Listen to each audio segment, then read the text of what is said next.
Profil Paroki Santa Maria Pertolongan Orang Kristen. Gelar ini dijadikan patron agar Santa Maria selalu menolong para pengikut Kristus. Visi misi Paroki Sidikalang. Visi: menjadi oase ilahi di tengah dunia. Misi: 1. Mewujudkan iman yang tangguh dalam semangat persaudaraan dan doa seturut teladan Santa Maria. 2. Menumbuh kembangkan panggilan imam dan biarawan-biarawati di tengah keluarga Katolik. 3. Memberi kesaksian iman di tengah masyarakat dengan berani dan sederhana seturut teladan Santa Maria dan Nabi Elia. Geografis. Sidikalang adalah ibu kota Kabupaten Dairi. Dairi berada di dataran tinggi Bukit Barisan. Karakter topografi spesifik dan bervariasi. Curah hujan cukup tinggi. Secara ekologis, Dairi adalah penyangga ekosistem dan penyumbang sebagian besar input air Danau Toba. Penduduk Dairi terdiri dari berbagai suku. Pakpak yang merupakan suku asli Batak Toba, Karo, Simalungun, Jawa, Flores, Nias, dan lain-lain. Pertanian sebagai kontributor utama yaitu kopi, padi, dan buah-buahan teristimewa durian. Sejarah. Pastor Hammers OFM Cup adalah perintis Paroki Sidikalang. Awalnya mendirikan satu stasi di Dairi pada tanggal 28 Februari 1938, dan di tahun itu pula terjadi pendirian paroki. Perkembangan gereja Dairi berjalan cepat, namun pertumbuhan tersendat pada masa invasi Jepang. Semua orang Belanda, termasuk Pastor Hammers, dipenjarakan. Dari peristiwa ini tampillah para tokoh awam pengelola gereja. Pada tahun 1950, Pastor Hammers kembali ke Sidikalang, disusul para saudara Kapusing, yaitu Pastor Kampo pada tahun 1952, Pastor Kroll pada tahun 1953. Pada tahun 1965, Dairi memiliki dua paroki, yaitu Sidikalang dan Parongi. Pada tahun 1965 terjadi penyerahan dua paroki ke Ordo Karmel. Pastor Kramer menangani paroki Sidikalang dan Pastor Kos mengurus paroki Parongi. Kemudian menyusul para Karmelit, yaitu Pastor Kasmadi, Pastor Hutan, dan lain-lain. Pemekaran paroki berlanjut. Tahun 1967 dari Parongil, lahirlah paroki Tiga Lingga.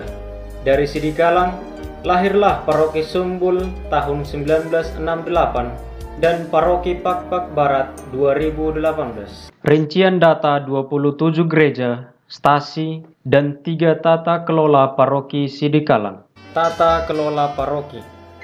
Tata kelola pastoral.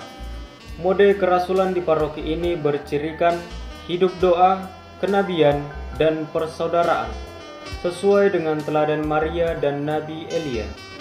Fokus pastoral KAM dengan indikator keberhasilan, rinci dan evaluatif, mendesak paroki bekerja lebih profesional. Perlu kerja keras sinergi untuk mengaplikasikan fokus pastoral 5 tahunan. Buah dari sinkronisasi sinode ke-6 dan visi misi ini ialah keluarga berdoa, rukun, memasyarakat, sejahtera, dan sumber panggilan. Masing-masing terinci dengan program turunannya.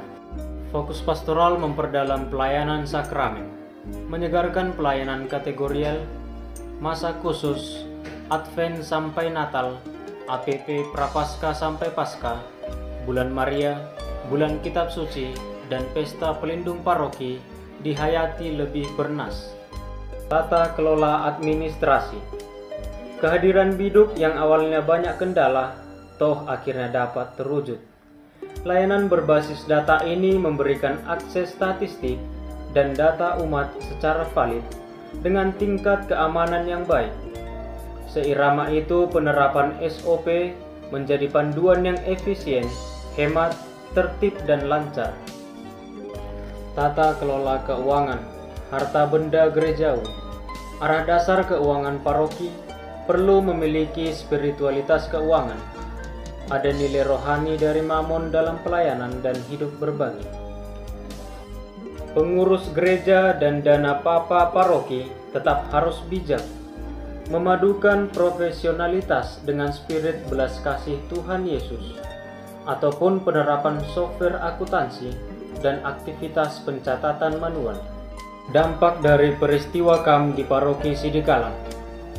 Kehadiran PPU, kehidupan menggereja umat dan para petugas pastoral menjadi lebih berisi dan terampil.